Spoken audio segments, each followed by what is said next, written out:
Good good afternoon, everyone. I'm Anna Johnson, County Council Member for District 8, and I would like to say welcome to our roundtable discussion today. I always like to open up with the Pledge of Allegiance. So at this time, you all will join me in doing the pledge. We don't have a flag, but, and of course, I didn't ask the phone to join us. I'm sorry about that. Okay. I pledge allegiance to the flag of the United States of America and to the republic for which it stands, one nation, under God, indivisible, with liberty and justice for all. Okay, thank you so much for that, and I hope my caller will join us later. Hello? Yes, I need to call you back, okay? All right, let's see here. Let me get this done here. Okay, with our guest today, who is Mr. David Bennett with the Charleston County Parks and Rec. I want to thank you for joining us, Mr. Bennett. Okay, thank you. And I understand that this is probably your last meeting with us. It is. Well, I'm sure that at this capacity, yes. In this capacity, and so we want to make it good today. We're going to try to get all the information we can get out of you today. Sounds good. Last meeting. Yes. And so I've asked Mr. Bennett to come on and talk about the parks, some of the projects he's working on, especially in District 8. And also if you would share a listing of the parks that you have on Johns Island in particular, if you are able to do that. Because I did have someone to call and the person was complaining that they didn't have any parks in, on Johns Island and certainly on the River Road side. So I know we have something there. Maybe you could share, what the park has to offer. But I'm going to present it to you for you to share that information with us today. Okay, well, thanks, Ms. Johnson, and thanks for having me, everyone. And I'm not sure how many's on the call or on the presentation, but let me just start by saying, since Ms. Johnson mentioned that this is my last call or meeting with the county, what she's referring to is I've been with the county parks for 35 plus years, a little over 35 years. And I'm in the process of retiring from the park system. As of July 1, the commissioners have already named an executive director to take my place as of July 1. And I'll take the next 24 months, which is 2 years. They'll take the next 24 months to do three things. One, serve as an advisor to the commission, as well as the new executive director. I will stay on and do several special projects that needs to take place. And then I'll also serve as the executive director of our Parks Foundation. And that foundation raises money to provide scholarships for kids that can't afford access or people that can't afford access to our county parks. So I'll continue to be involved with the county parks, but not as the executive director. Again, I've been executive director for 5 years now and been with the county parks for 35 plus years. A little bit about myself, because you'll know who's speaking to you. I'm a Charlestonian. I'm born and raised in Charleston. I went to Middleton High School. I know some people that may remember Middleton. I don't think Miss Karen, I'm looking at Miss Karen here. I don't think you're old enough to remember Middleton, but I remember Middleton. Okay, so you're old enough. Wow, okay. I'm a graduate from Middleton High School. I grew up in West Ashley and North Charleston. I spent a little bit of time in elementary school in the Union Heights, and then I went to Ben Tobin Georgia Degree Community, and then I moved to West Ashley and Orleans Woods, where I graduated from Middleton. Went to college, majored in park and recreation and tourism management, and I started here in '87, right out of college. So what I'm going to do in the presentation is I'm going to tell you about our park system first, because there's a lot of misperception of who we are and how we're tied and who we're not, who we're involved with and what we do, what we don't do. And then I'm going to get into District 8 and talk about the different facilities, programs, and services that we offer in District 8. So to start things off, just to tell you again, we're Charleston County Park and Recreation Commission. We're a special purpose district, which means that, one, we're not part of Charleston County government. We are charged with the operation and management of park and recreation service for the entire Charleston County. So from one end to the other, we have parks, programs, and services. The Charleston County Council, like Ms. Johnson, they have budget oversight. Last night, they approved our budget at the third reading. So they have the budget oversight, and they also recommend our commissioners. Our commissioners, like the board of directors, they recommend to the governor, and the governor makes the official appointment to our commissioners. And as I'm going through this, if you have questions, feel free to ask questions. You don't have to wait to the end, but just, have it be, like you said, casual. Those are our 7 commissioners there. They are appointed for 2-year terms. They're unlimited terms, and they're not here because of their district. They don't have districts in mind.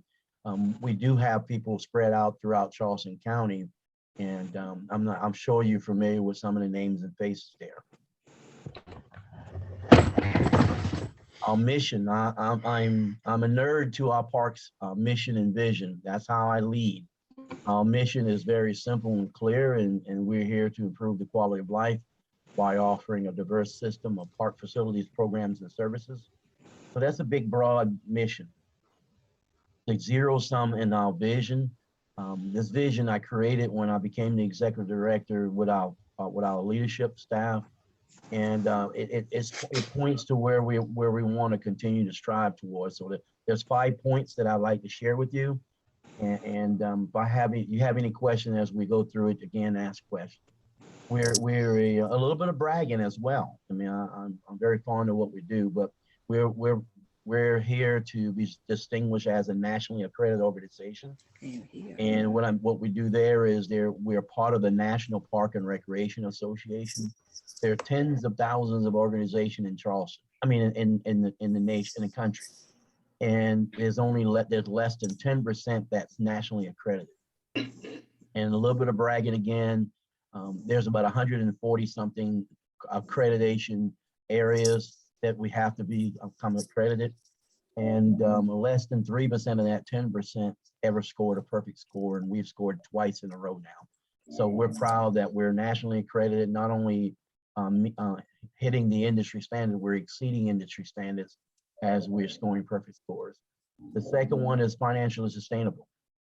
Most park and recreation agency in the country depend on tax dollars, probably 90% and above, 90%, 95% or above. The county parks, we are usually hovering around 50% or 55%, either 50 to 51% self-sufficient, meaning that your tax dollars contribute 49 to 51%, and then we generate the others through fees and charges in our park system. Very unique for park and recreation agency in the country. The third area talks about preserving our natural, historical, and cultural resources. What we mean there is we have policies in place that you can't go and you can't collect, you can't take a leaf off a tree, you can't go and take sand dollars off of our beaches. We have policies in place to protect our natural, cultural, historical resources. We have, before we put a shovel in the ground and develop our parks, we hire people to tell us what's there, any kind of nature or historical significance, and we build around it. We're very protective of what we have.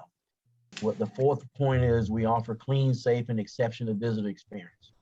And the fifth point is access to all. And to me, that's one of the ones that's really important to me. But since I became the executive director, we've concentrated, we have more of a priority now than we've had in the past to focus on the access to all points. Whether it's ADA, which is dealing with American Disability Act, or providing access to people who don't have access to parks and recreation, and it usually centers around the rural communities. So that's our vision statement, mission statement. Just talk a little bit about the park, that the system that we have set up. You have a map there to show you that Charleston is about 100 miles long. And we have a goal that we want to have a park program or service somewhere within 15 miles from wherever you live, from every community. So that's an effort. You see all the blue dots and the red, the circle dots with the red on it. Those are all of our program, our facilities that we offer. So you'll see from Edelstone Island to McClellanville, almost to Georgetown, we have circle dots. There's over 50, I think there's over 50 circles, and there's 19 boat landings, and we encompass it all. We Charleston County is a little over 400,000 people, and we're going to exceed 3 million people this year that we serve. It says 2.7, but we're going to exceed 3 million people that we serve. So we've got a long reach in Charleston County, and I'm going to qualify and say it. We're not where we want to be.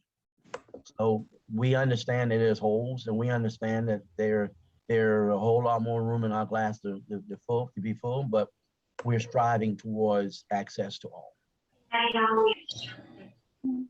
Mr. Bennett, Yes, this please. is Reverend Jones from Wadmalaw. Hello, Reverend Jones from Wadmalaw.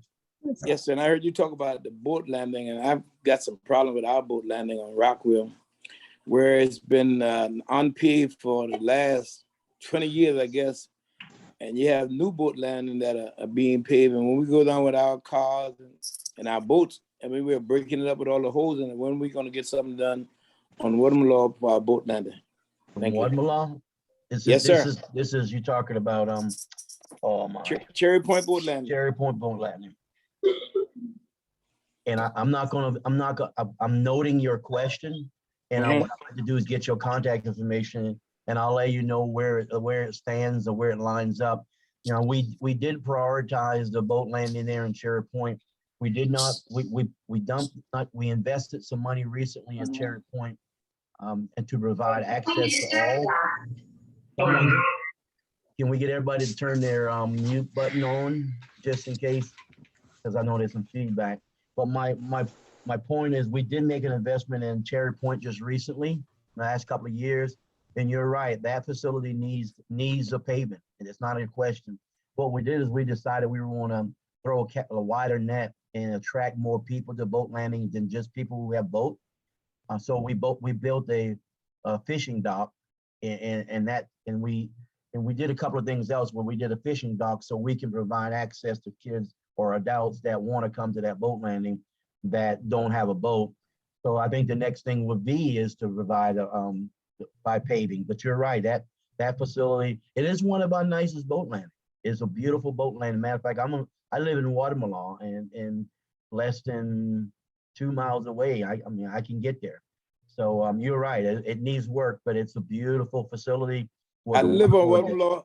I live on Wadmalaw, and I'm only about 2 miles from. I live off the Boy Scout Road, and when I take my boat down there, you know, it's just compared to the other boat landing, ours don't have any place for like handicapped people. They don't have any pavement whatsoever. And like you said, that's something that we really need down there.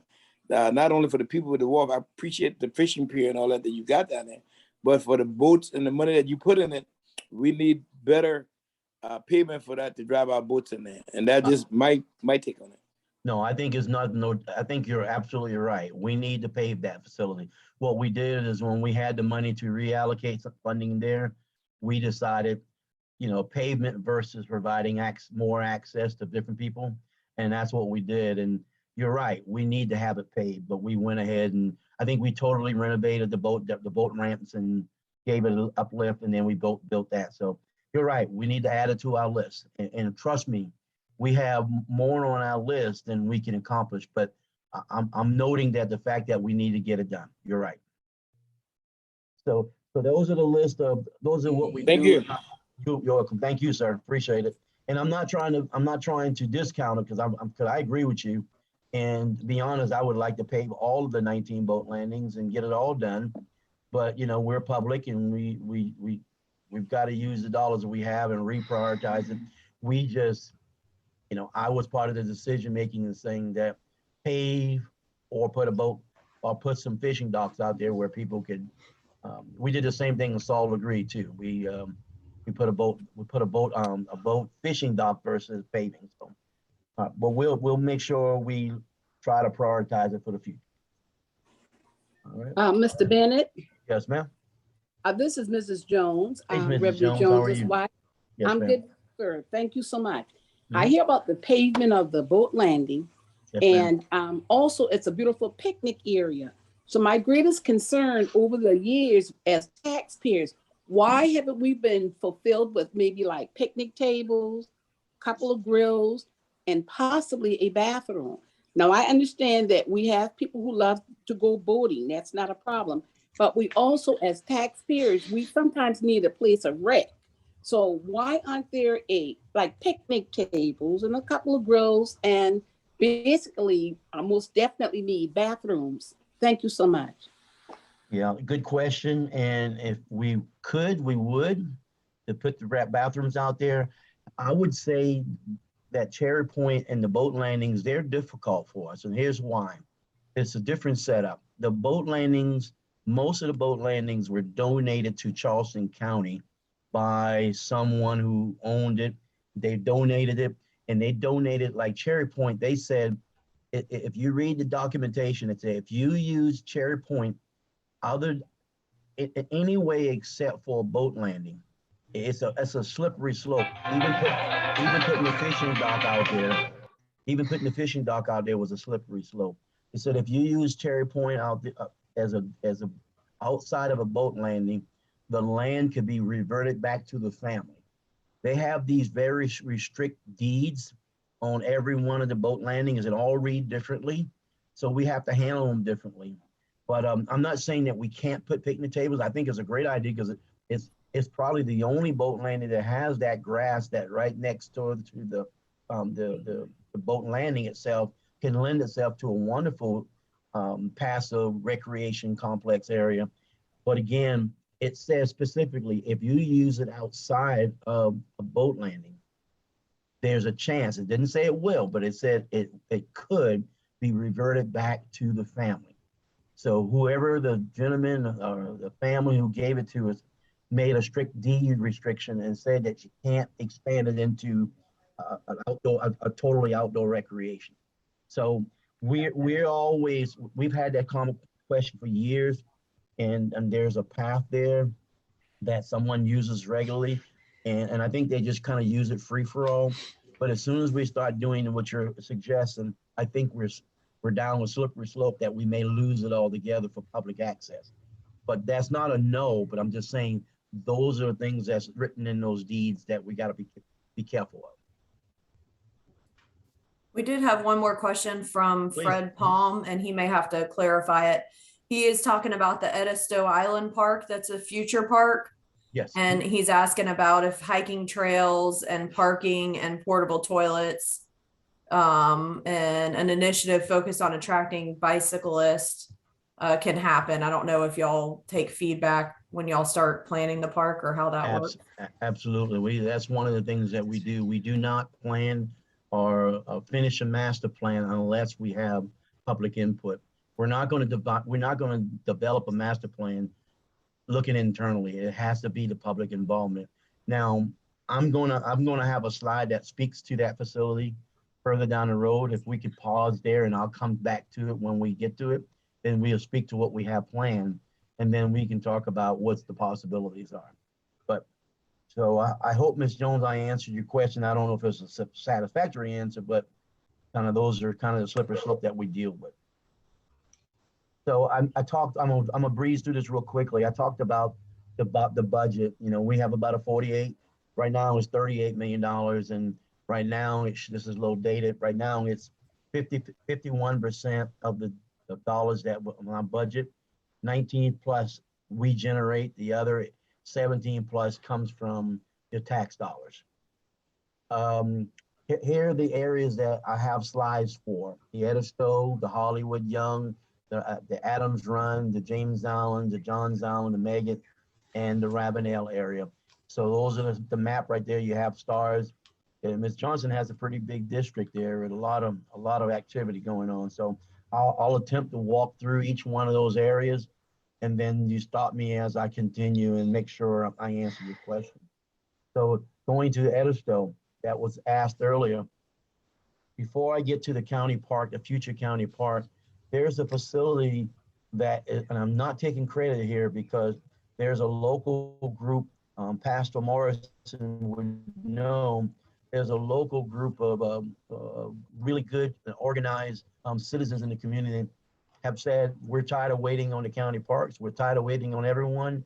And they're taking on bull by the horn, and they went and got some Greenbelt money, and they got a really nice facility, land, beautiful piece of land. And they're raising money to develop it. And what we had was we were going to give $500,000 and develop an outdoor recreation complex on the school ground right there, the elementary school. One thing led to another. Community got together. We met with a couple of pastors out there and some leaders, and we decided we were going to not develop on the land of the school, but we're going to go to this site, their site, and just contribute our $500,000, not give it to them, but help them develop it. So there's a piece of property in Edisto that this group, which is the Edisto Community Recreation Group, have gotten together, and they've done a fantastic job leveraging a lot of resources in the community. And we're contributing our $500,000 to help. So I'll walk you through their concept plan and just show you that they're partnering with the Clemson's group that's helping with the design. LS3P is doing the master plan pro bono, and we're going through the wetlands process. But basically, it's an outdoor recreation complex with different ball fields and baseball, football, soccer, whatever. They're looking at possibly working with Mazana to get a library out there, and then possibly getting a gymnasium out there with some state money. But what we're doing is helping with some of the permitting process, contributing to $500,000.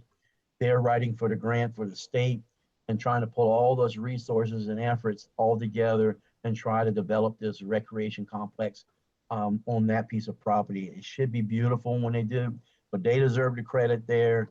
We're just contributing the funding that we had set aside to invest at Edisto, in the Edisto community. The Edisto Future County Park that was brought up, that have over 1,000 acres there.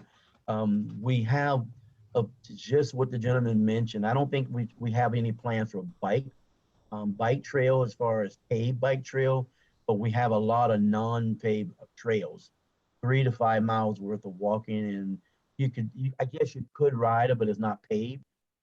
We've got a lot of mainly canoeing, kayaking access, and some nature trails. What you see now is have even overnight cabins that we have on the plan.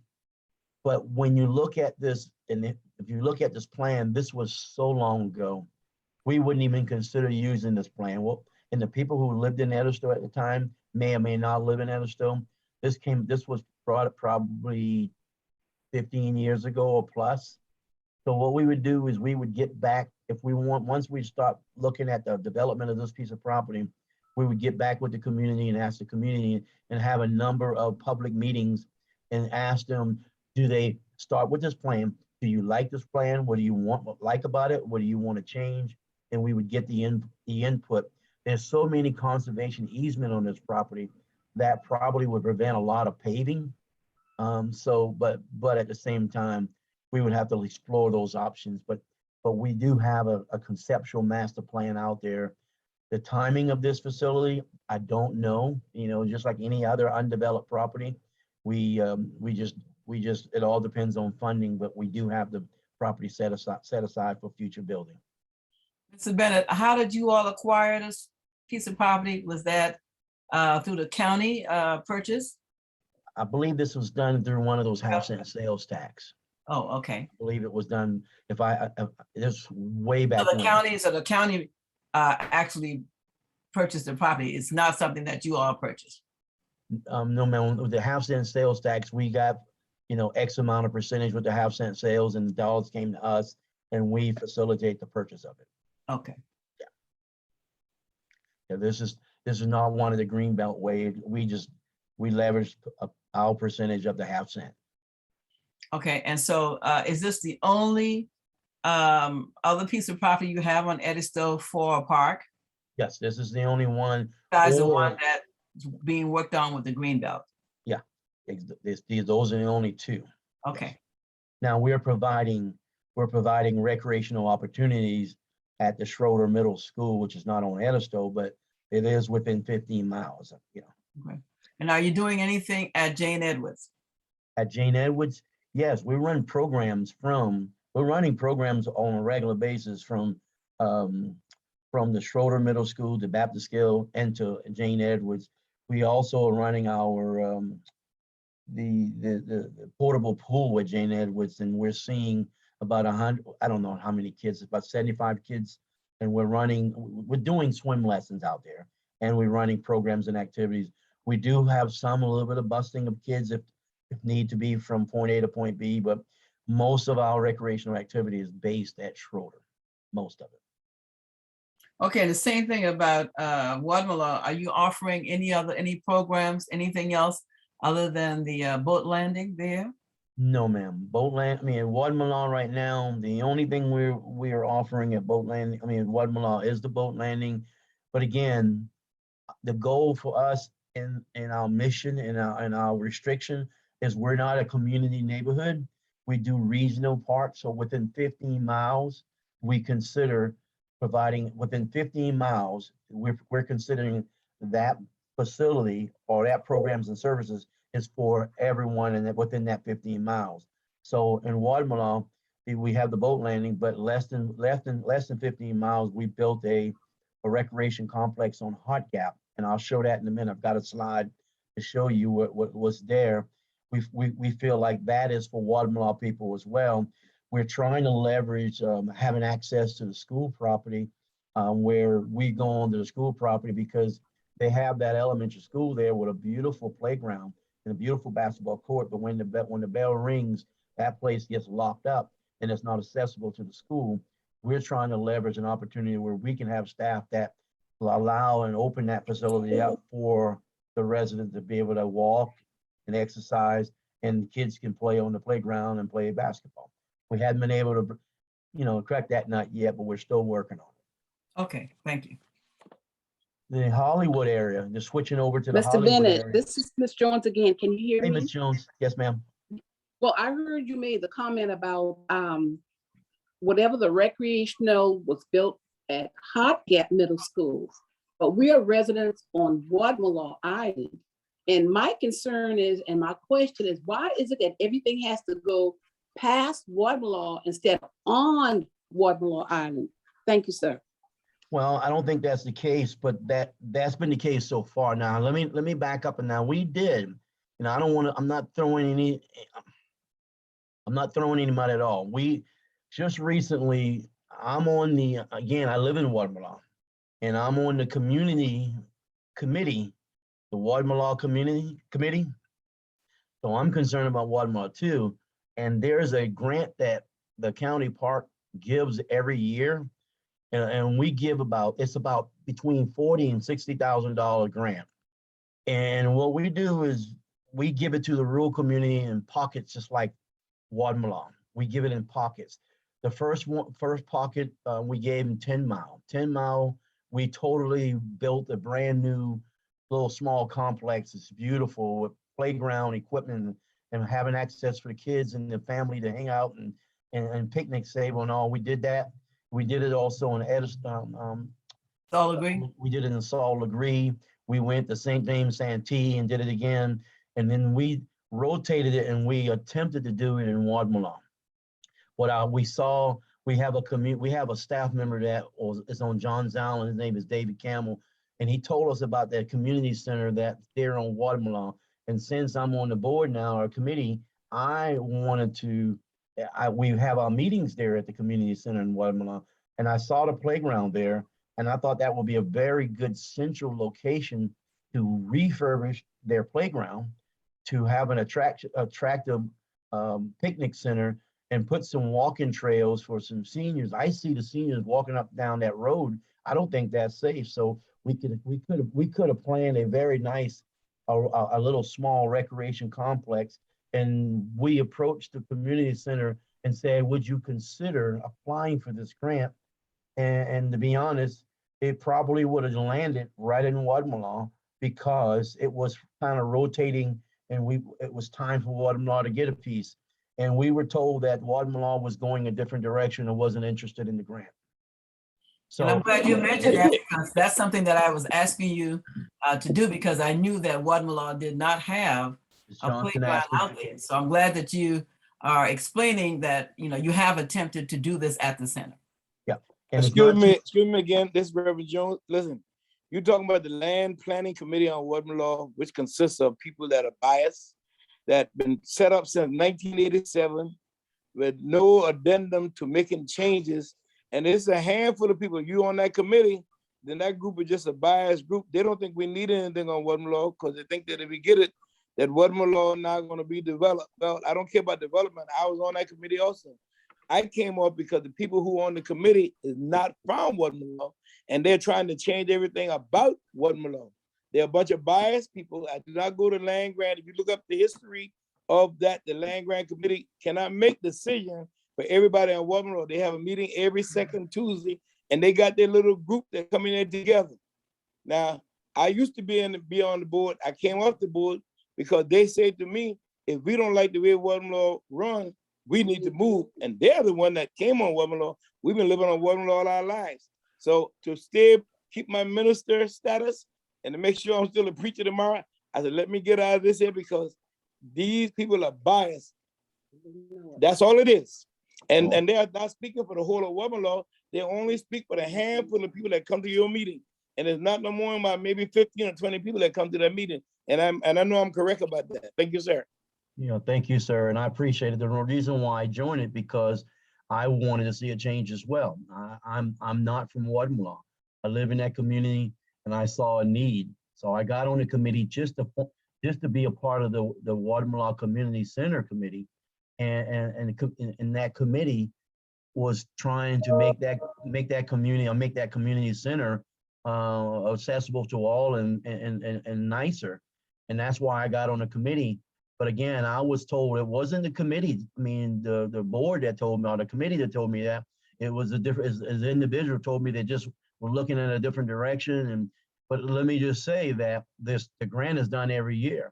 And what I did is I took the grant and I took it down to Johns Island, and because I knew I wanted to try to take the money every year and put it in a different region in the rural area. So I'd already taken care to satisfy the East Cooper. I went to Salt Green. I wanted to go to Wadmalaw, but Wadmalaw told me no. And so I went No. to. I disagree with you, Mr. Bennett. I appreciate what you're saying, but I disagree. When you said Wadmalaw, Well, as a true. leader, that's fair. That's as a fair. leader in the community, as a pastor in the community, which I work in every capacity that I can, along with Anna Johnson and anybody else that want to do something on Wadmalaw. So if they came to the community, they should have had a community meeting with some flyers and invite everyone for it. We were not invited.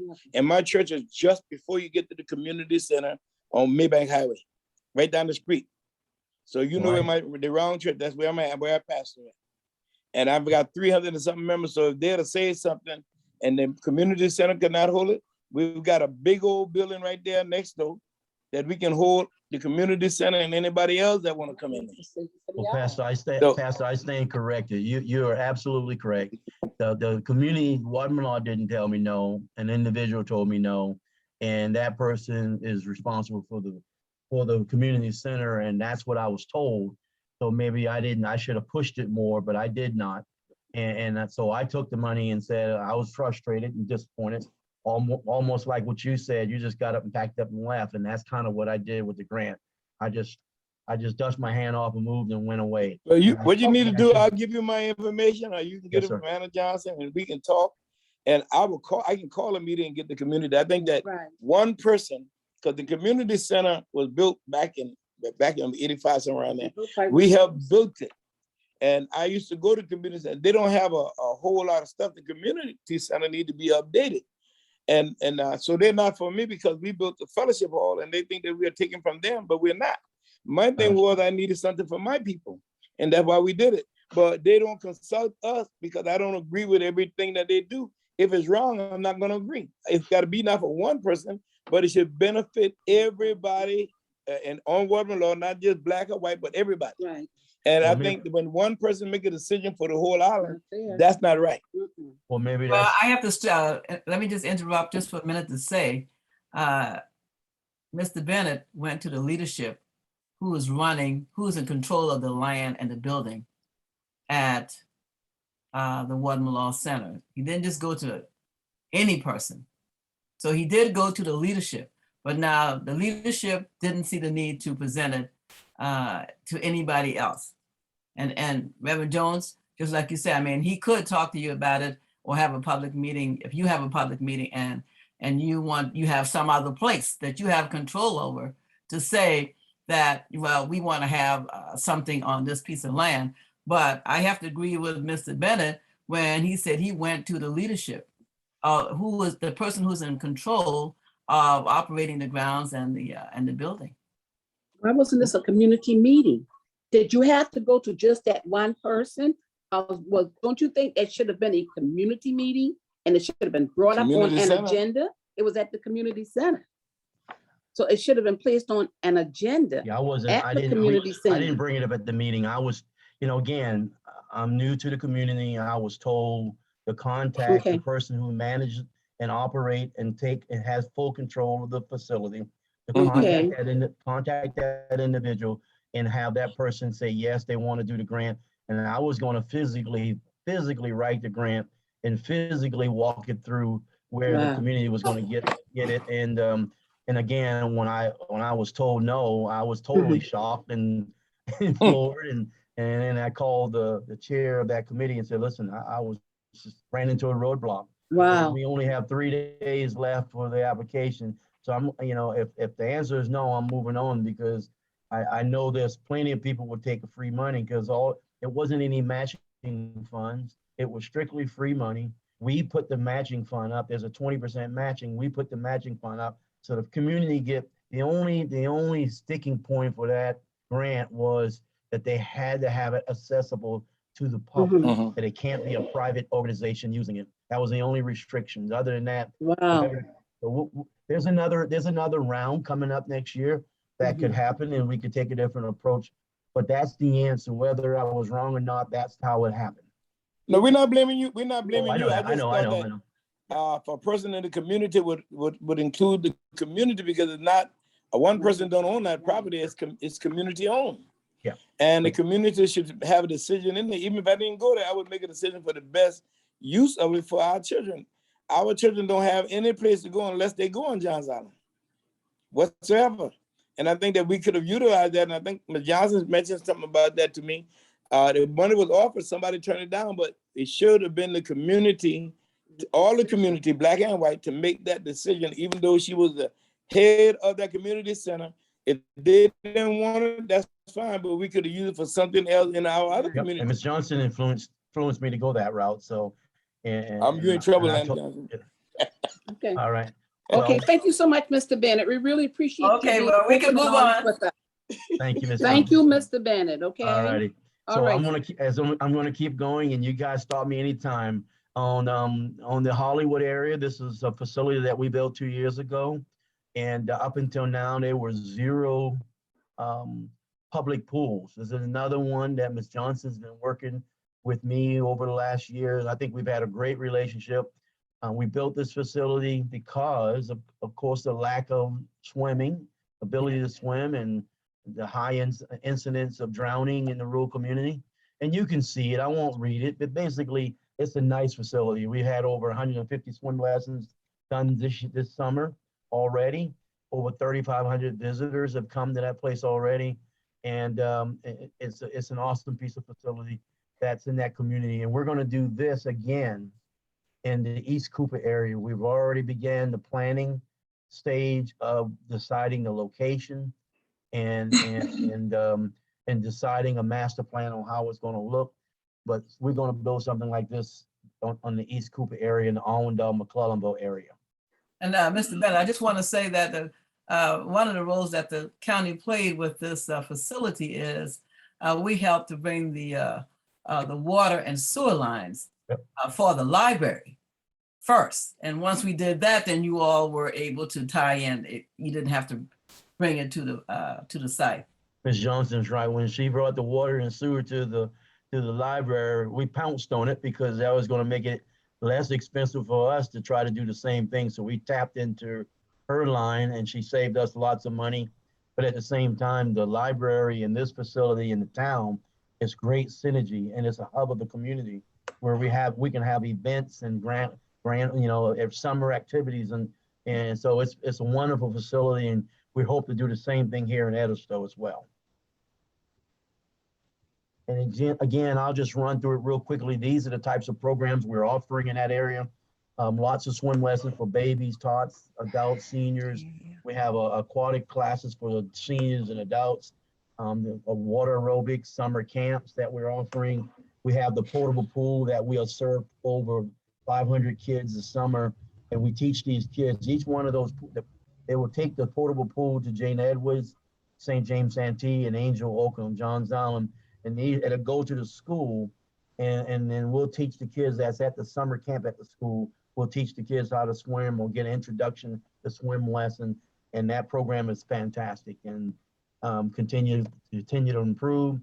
One of the things that we're very, very proud of that we decided we want a swim team out of that area one day.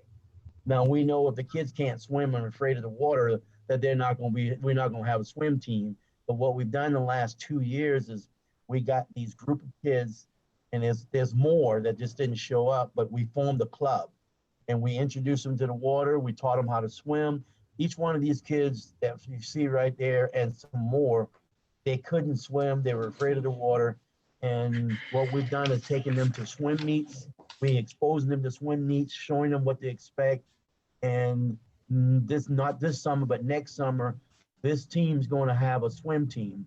And they're going to start competing throughout the county. And eventually these kids going to go to Baptist Hill, and a few other more going to go to Baptist Hill. And our goal is to have a Baptist Hill swim team, and which something that we never would ever thought would happen, but we're way on pace to make that happen right now. So we're excited about the aquatic. That's so wonderful, wonderful.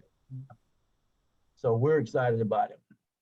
And again, not everybody who can play football and basketball. So teaching the kids how to swim and do other sports is better. It's good too.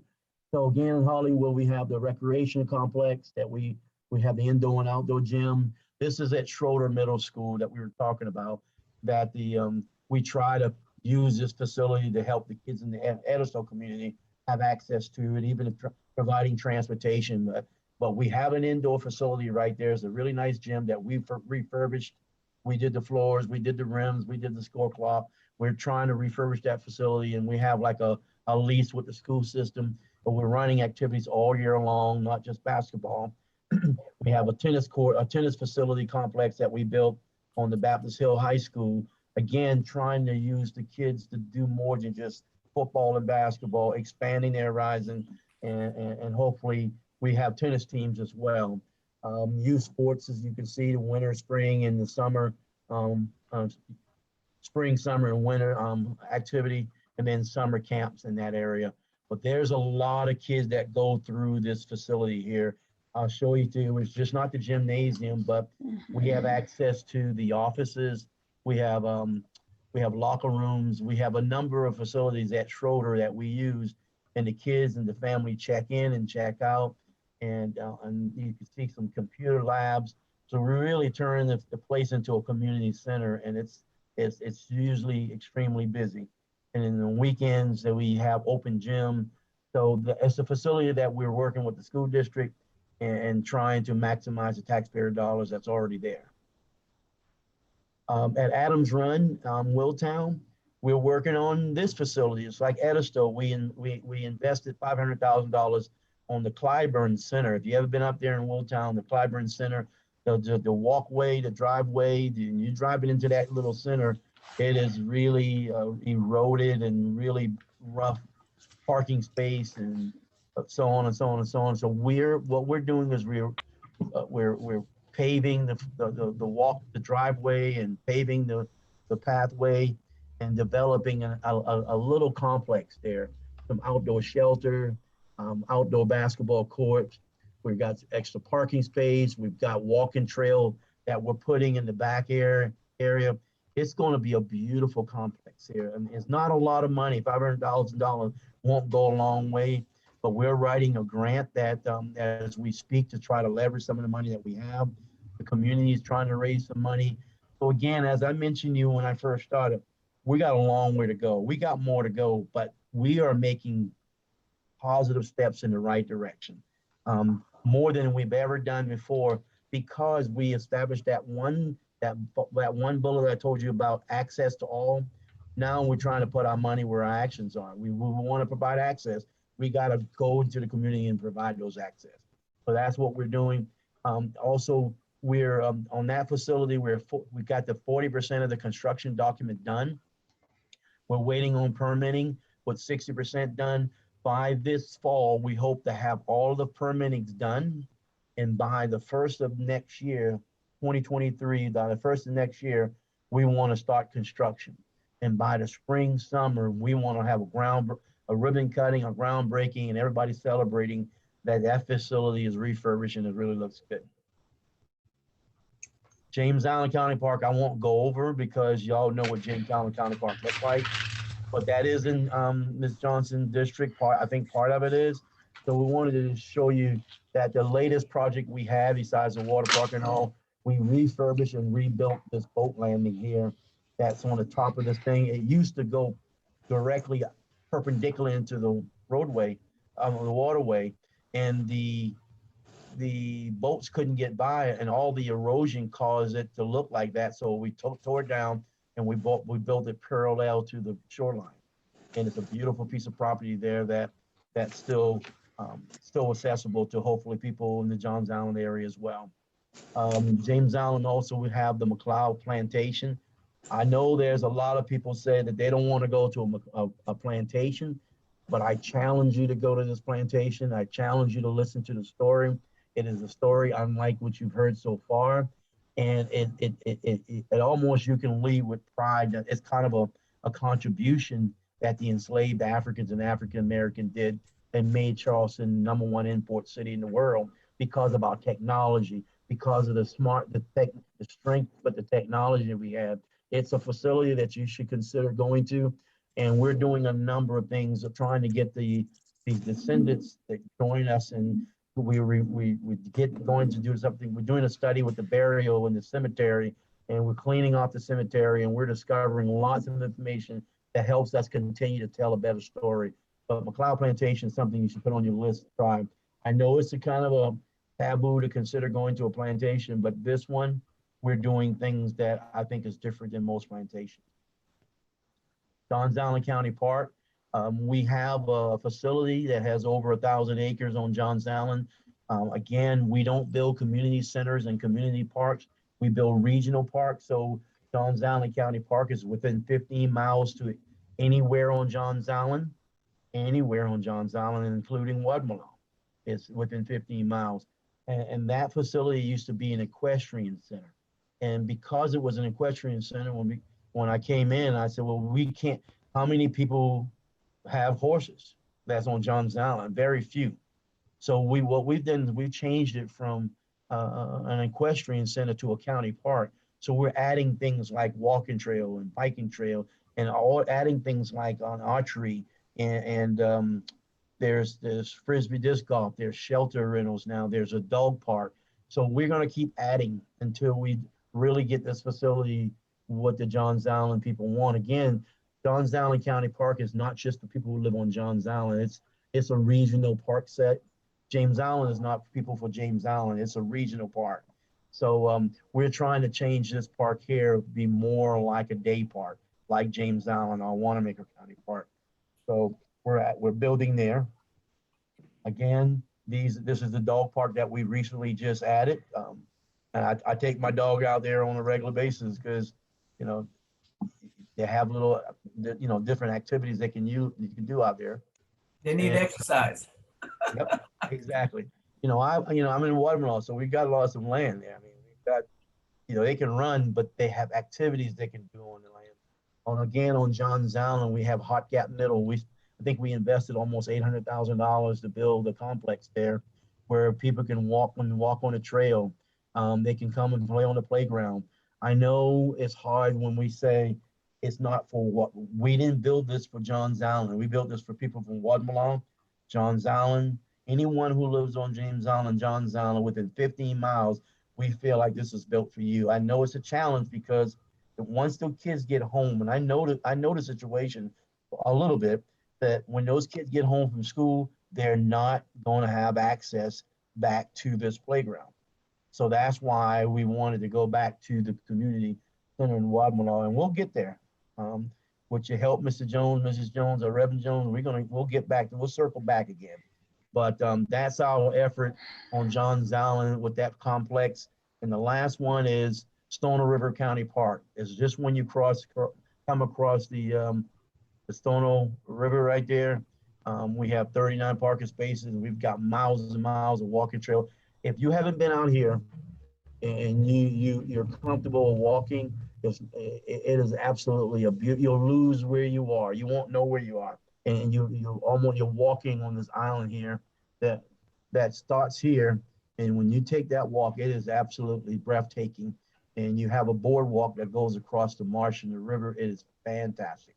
And Now, where is it? Because I'm not familiar with where this is. This is Stoner River County Park, and the bridge is a Limehouse Bridge. And when you come across the Limehouse Bridge, before you get to the Limehouse Bridge, this is it. And this is probably less than a quarter mile from the Greenway connector. And we're working with the state and the city to try to connect this park to the Greenway. And the Greenway, you can go all the way to the old-fashioned ice cream, and come all the way here and connect here and drive ride your bike another couple of miles and go back. I mean, it's a beautiful facility, and we're getting lots of visitors there. So I think that is most of it. Meggett, we have a park that's in Meggett, and it's just like the Edisto Park. It's just undeveloped. And just recently, like we'll try to do the same thing with Edisto. What we did is we went ahead and took advantage of the natural trails that's there.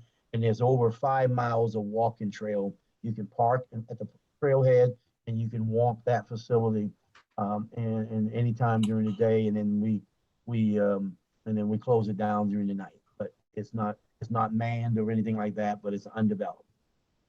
And so that's a whirlwind. Ravenel is at E.B. Ellington. We run summer camps and provide swim lessons at E.B. Ellington in the Ravenel area.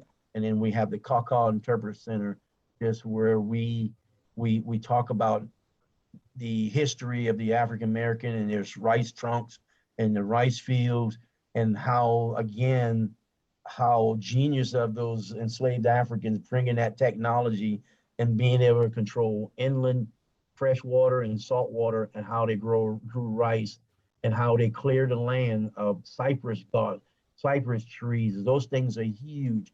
Those things me and Mr. Jones can hold hands and reach out, and we can't even go around one of those cypress trees. And they removed hundreds and hundreds of trees and created a rice field. And they did it with their own technology and their own skill. They made their own tools, and we're educating the public on how they do it. This rice trunk that failed there because we didn't know what we were doing, probably for the most part, but the enslaved Africans built these rice trunks, and we can't duplicate those things right now with the technology we have, and how they did it back then. We can't figure it out. So wonderful story, and the nature trail there. We're doing some activities, but I think that's my last slide, and I'm sorry it take so long, but taking any more questions or comments? Yes, this is Brenda Mitchell from Willtown. Hey, Miss Mitchell, how are you from Willtown? I'm fine. How are you? I'm good. First of all, I want to thank you for answering my questions. I did not ask about the Willtown Park renovation, Because I was just wondering how long it was going to take to get started with it. But you've already answered that. Well, Ms. Mitchell, I tell you what, I wish I can have that the magic wand to get around those permitting and all those steps, but you're right. It's frustrating at times, but it's a necessary evil. If you don't do that, you'll have another group of people complaining that you did it wrong and you messed up something or whatever. But the timeline, I think you've got the timeline, and that's what we're looking at. And hopefully we can get some more money and try to leverage what we're doing there. And hopefully by the spring, summer, we're doing some type of ribbon cutting sooner than later. Okay, thank you. The next question I have is, we have this Greenbelt property available to us that we have. And I was wondering, does Park and Rec partner up to help develop this type of property? I know we only have 20,000 square feet that we can develop on the Greenbelt property, that we can put a building on, or any type of buildings. But we've been wanting to have more recreation here in this area. We wanted to actually set up another ball field, because it originally was a ball field before Greenbelt bought it. So we wonder if Parks and Recs have any funding that's available to us to help get this project moving too. Yeah, I'm familiar with the property you're talking about because I met with the gentleman years back, and what I did was I had my team, I've got a team of architects and engineers that work with us. And what we did is we drew you a beautiful concept of a plan. You did. We didn't have the funding then, and we don't have the funding now. What we did is we said, you know, here's what you can do, because what they asked us then is you draw a pretty picture, and then we can use that pretty picture and give us an estimate of a cost, develop it, and then you guys are going to go get the funding in the community and try to start developing it. And then years went by where we came to you with the money, $300,000. Then we came back with 200 more, with a 500 total, and we talked about the options of developing that or this. And we all agree that this was better than that. So, you know, we don't have the funding right now. Basically, you know, I end up getting 200 more to add to the pile. So 500 is what we have right now. So the next round of capital dollars will be another year, a year and a half, and we'll see what happens. We'll try to reprioritize redistributing some more money and investing in some more pockets. But right now there is no more funding. You know, I push for the extra 200, and 500 is what we have, and we don't. That's not even enough to finish this project. So exactly.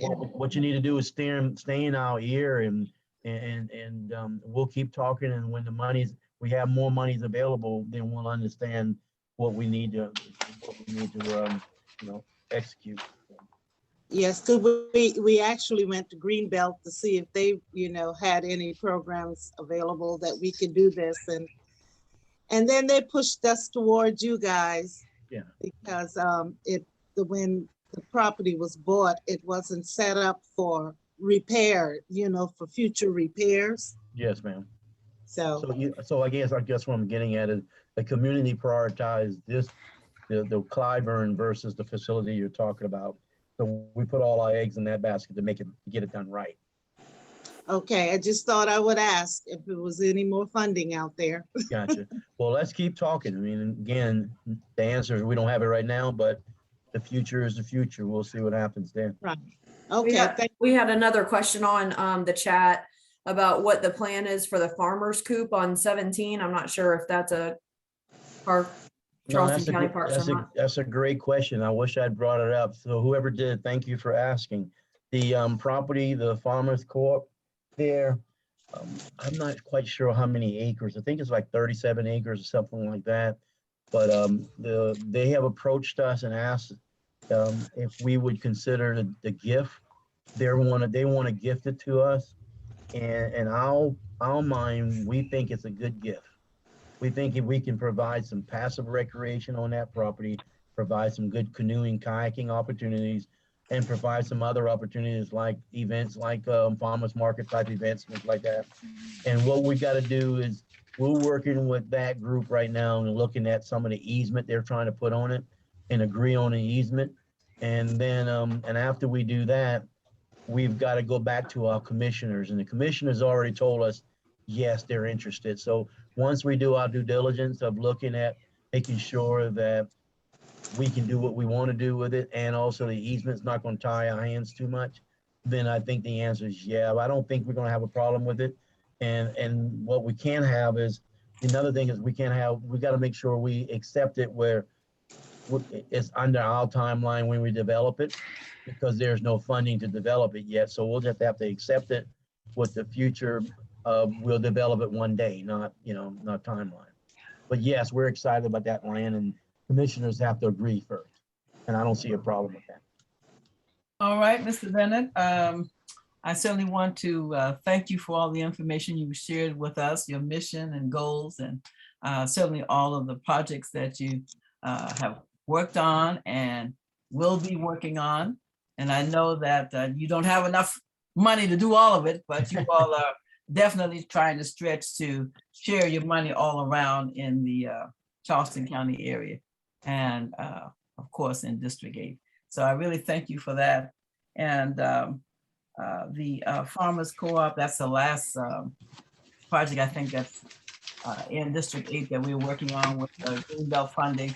So just for our viewers to know, is Greenbelt has played a big part in a lot of the acquisition of properties that you have had to work your projects on. And those other ones, the boat landings that were donated to Charleston County. So I think that was good information you shared with us. Really appreciate it. And I'm going to miss you, but I know you're gonna stick around a little bit longer. Yep. And maybe we'll have a chance to chat a little bit more. Well, I wish Ms. Johnson, we had more people on the call, because I'm not into politics, but I hope they realize the jewel they have in you, that you're everything I mentioned in that district. I can promise you, Ms. Johnson has been calling me, making sure we stay on track on all those topics. So, she must be kin to James Brown, the hardest working person. But thank you. I appreciate your push. Yeah. Thank you. And we have a recording of this. So this is something that we can share, on the internet for people to learn more about what is going on with Parks and Rec. Okay. So that being said, to each and every one of you, hope you have enjoyed listening here and you learned a lot, and you are prepared for us to meet again next month. Until then, do we have a topic, Ms. Hess? We don't. We're meeting on July 27th. If anybody has anything they want to hear about, what I thought was that maybe given the presentations that we had last night from community development, they may, about the elder critical, maybe they'll be ready by then to talk about some of those. Okay. And that would be a good thing for everybody. Housing, yes, that would be good. All right, well, I have got to go, y'all. So anyway, thanks again to our presenter and all of you that have joined us to participate, including Reverend Jones with that big smile on his face. Next time. All right, thank you. Bye.